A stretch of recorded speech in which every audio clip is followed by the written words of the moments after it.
కానా వివాహంలో మీరు ఇప్పుడు ఆ వివాహం మీద పడే ఏడుస్తుంటారు కదా, యేసు ప్రభువుని కూడా కాస్త పట్టించుకోండి.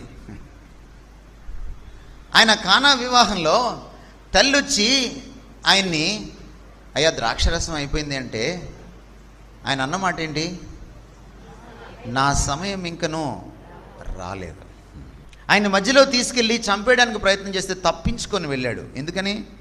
ఆయన సమయం ఇంకనూ రాలేదు. సమయం వచ్చినప్పుడు గెత్సెమనెలో అర్ధరాత్రి పూట ఈయనే ఎదురెళ్ళి మీరు ఎవరి కోసం వెతుకుతున్నారు అని ఈయనకీయనే అరెస్ట్ అయ్యాడు. ఎందుకని? సమయం విషయంలో కూడా ఆయన లోబడ్డాడు తండ్రికి. మరి ఈ ఏడాది పెట్టమంటారా మీటింగ్స్ ప్రభు అని అడగరా? అడగాలి కదా.